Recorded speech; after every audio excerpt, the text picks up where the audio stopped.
and this is to help you to calculate percent yield.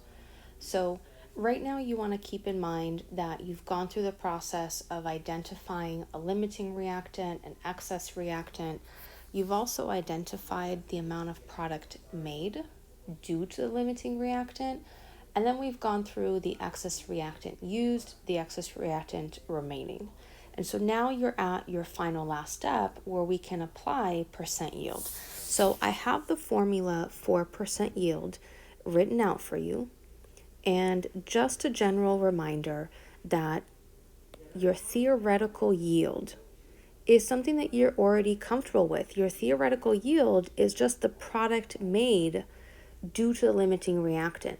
So when you are identifying your limiting reactant, your excess reactant, and saying how much product you're going to make, that product that you said you're going to make, because the limiting reactant, we're now just calling that theoretical yield, because that's how much you could make if everything was perfect, if all conditions were perfect and there was no human error, machine error. Your actual yield is now going to be something that needs to be given to you in the problem.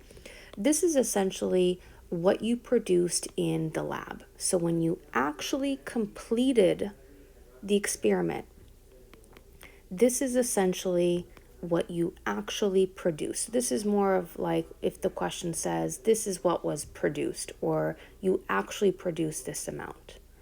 Then remember, you want to turn this into a percent, so you're going to take your fraction of actual over theoretical, and you're going to multiply that by 100. Your unit for percent yield is strictly just the percent sign.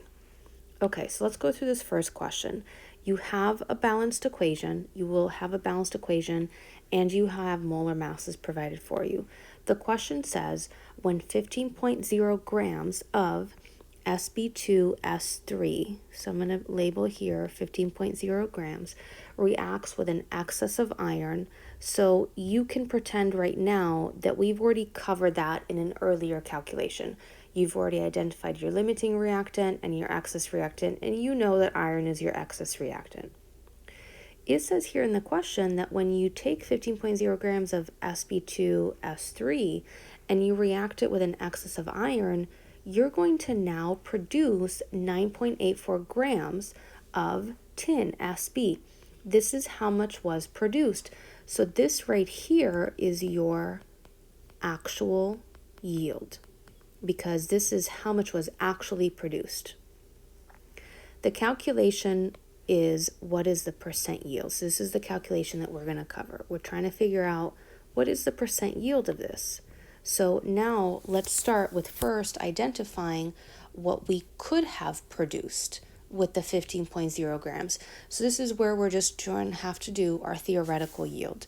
So I'm going to start with my data, which is 15.0 grams of Sb2S3, my tin 2 sulfide, and I'm going to get out of grams and into moles. So I'm going to say 340 grams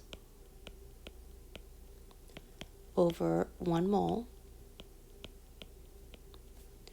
And then I'm going to look at the mole ratio. I'm going to look at the relationship between my reactant and my product.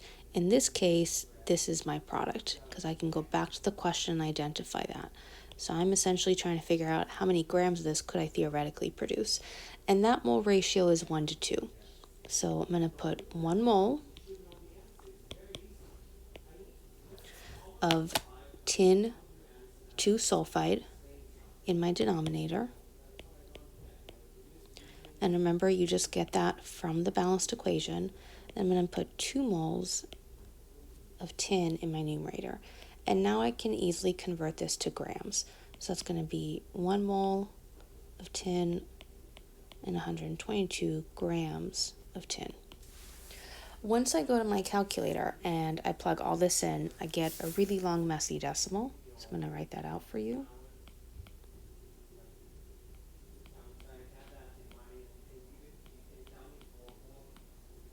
Remember, my units are grams of tin.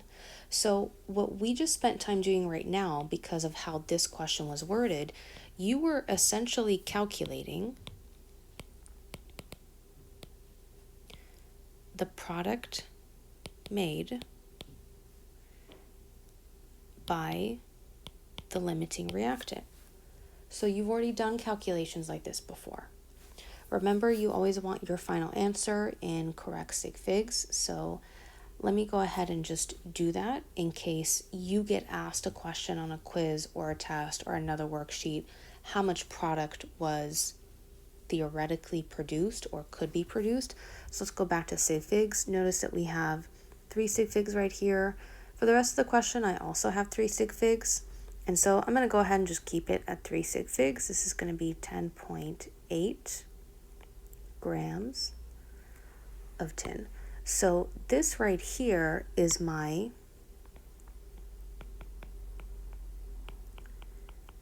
theoretical yield.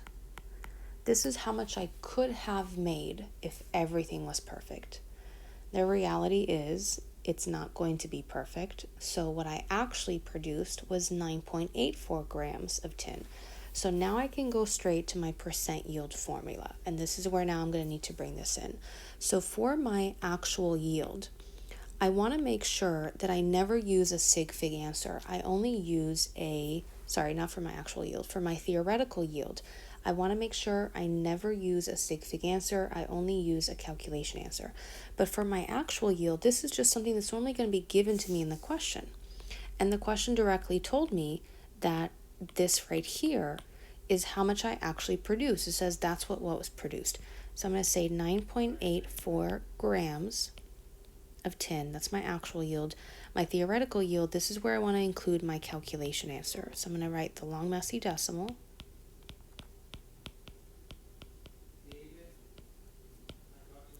Because remember, you want to always use your calculation answer, no sig fig answers.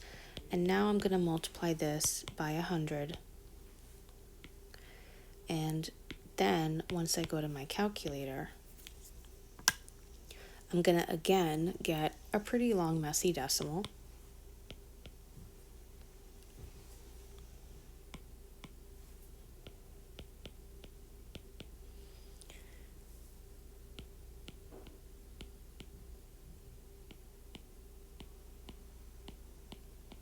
Remember, my unit here is percent. And so I got to go back to my sig figs. I have 3 sig figs in both cases. So this is 91.4%.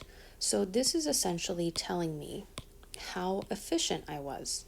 I was 91.4% efficient.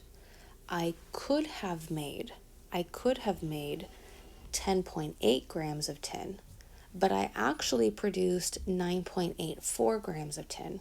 So that means that I was 91.4% efficient, which is really great.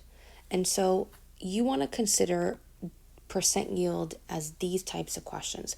You'll either be told the information in the specific question in terms that you have to calculate your own theoretical yield for the question, or this will just be an extension of a super long problem where I made you identify the following things: your limiting reactant, your excess reactant, your product made, which you know is the same thing as saying your theoretical yield. I could also ask you the excess reactant used and the excess reactant remaining, and now I could tell you the actual yield, and then you would calculate for me the percent yield. So this is what it would look like if it was just one long massive problem.